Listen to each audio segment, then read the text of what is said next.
The Entrepreneur's Library, episode 110.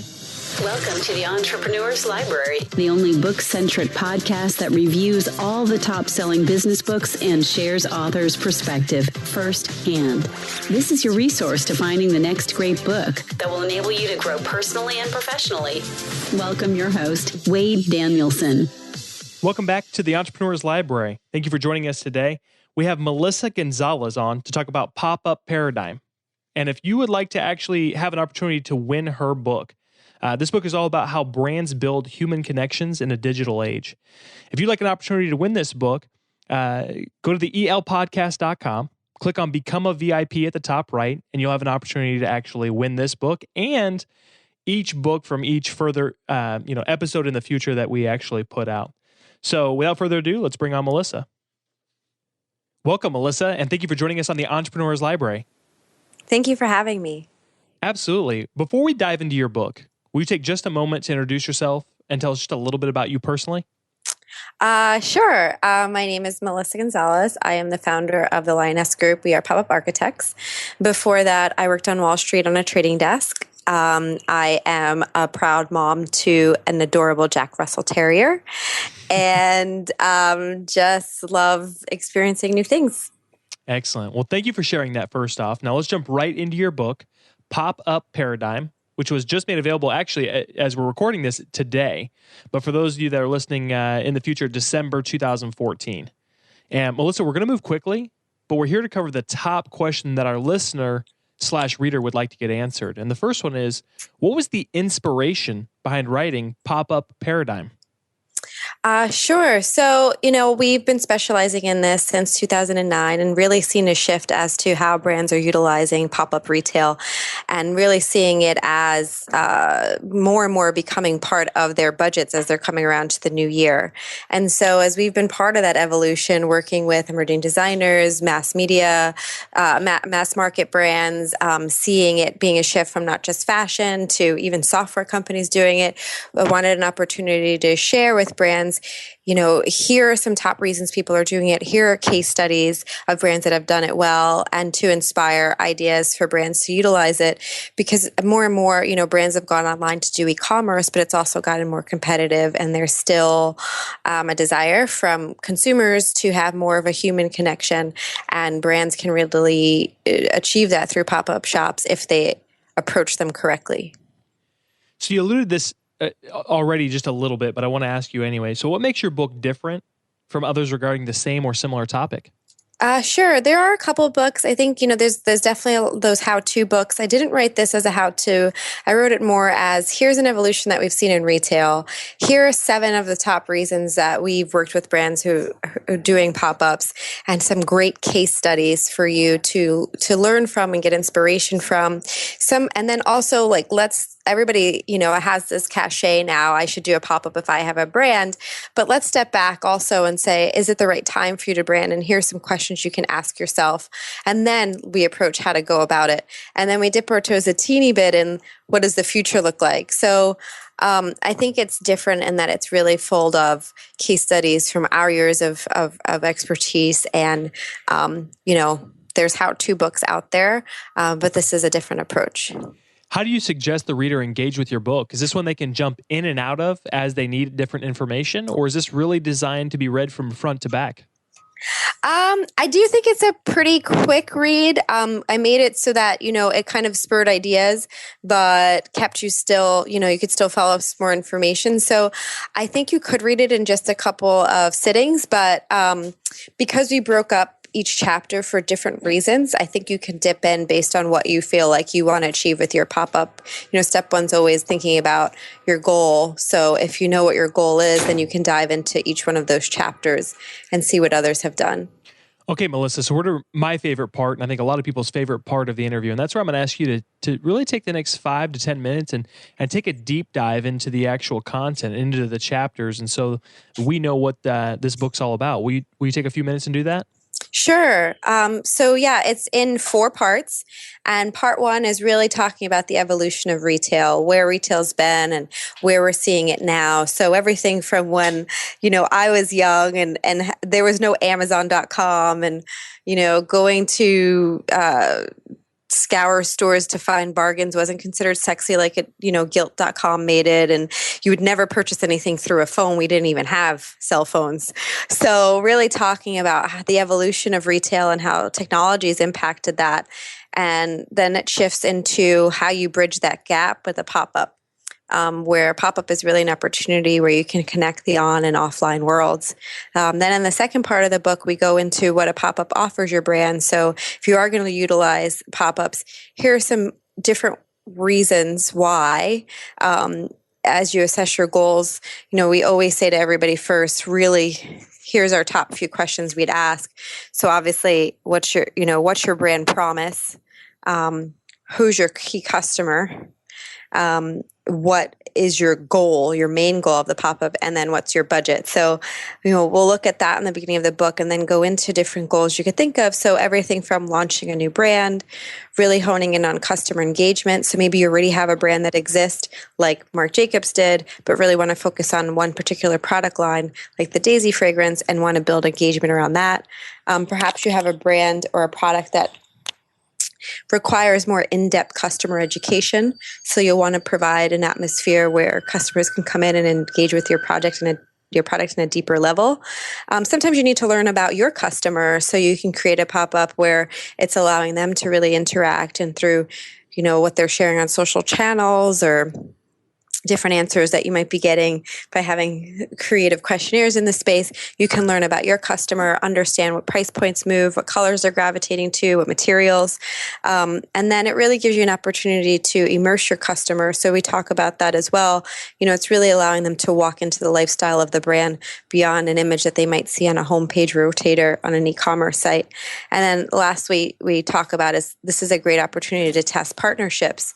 You see that with a lot of the major brands when H&M does a collaboration with a major designer, technology companies combine with major fashion designers like a Rebecca Minkoff or Tory Burch. And so you can utilize pop-ups to test out how that partnership is translating to your customer. And then we go into part 3, which is like, let's think about pop-ups A to Z. So now you might have figured out your goals and you know what your hook and your approach is going to be, but how are you going to ensure that you're prepared to properly measure ROI for a pop-up? And ROI isn't just the sales you're having.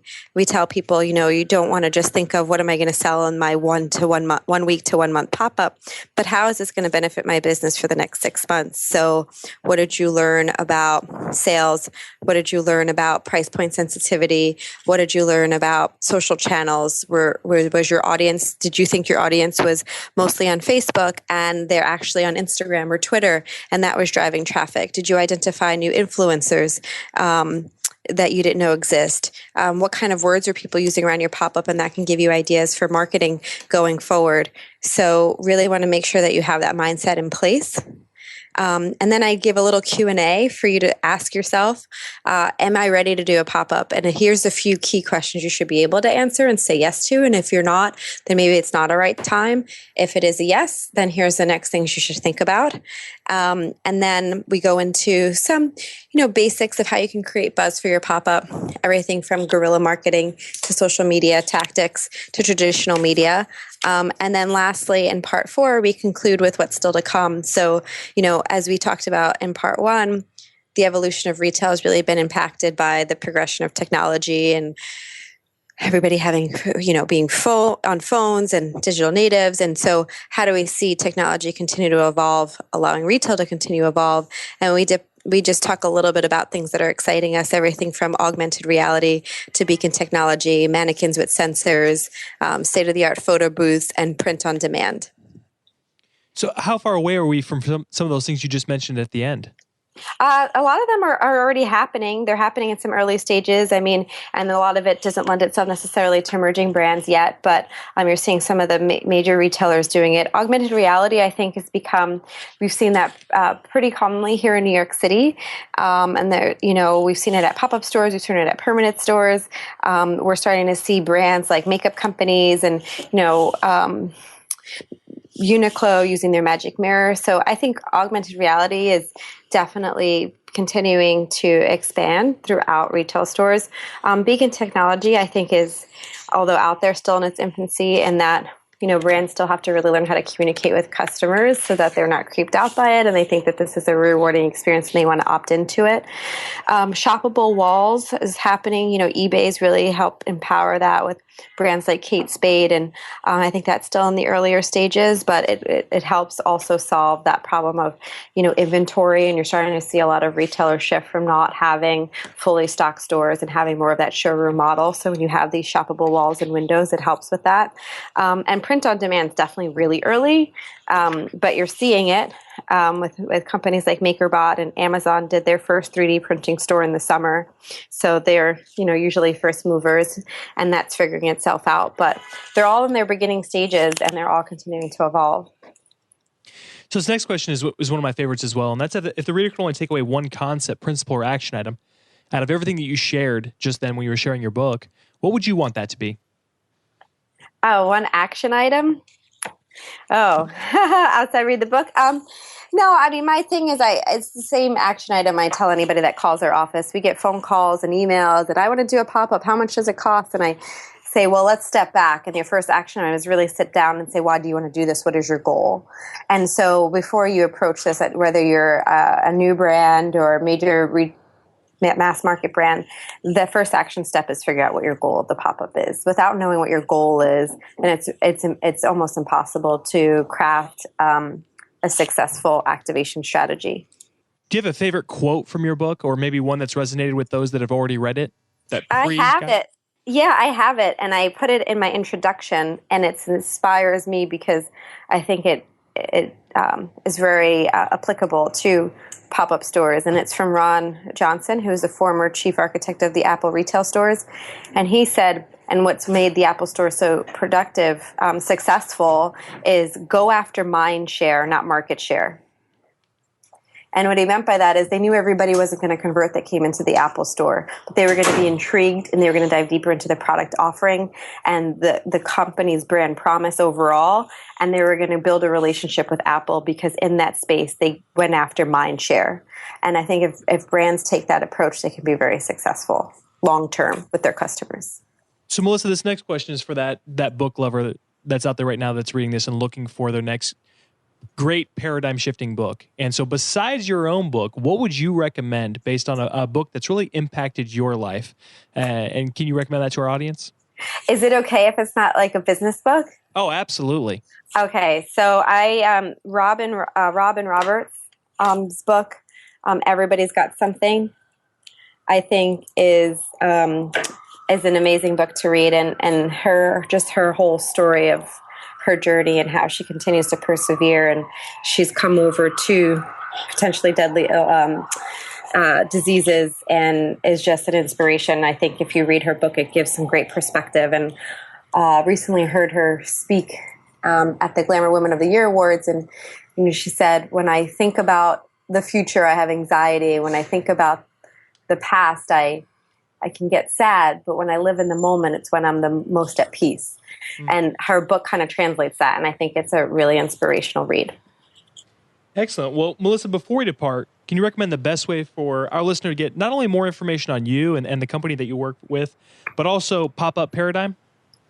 Sure, yeah. They can go to lionessgroup.com. So you see portfolio of projects that we've worked on. Our blog has got tips, and we talk about events that we're working on.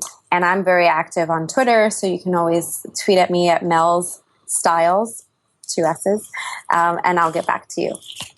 Thank you so much for coming on today and sharing your book with us. Thanks for having me.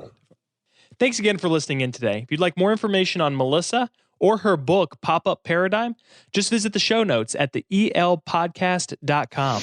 Looking for your next book idea? Head over to the elpodcast.com, where Wade shares his amazing resource, the top 10 business books recommended by over 500 entrepreneurs, with you for free. That's the elpodcast.com. Till the next time, keep it on the EL.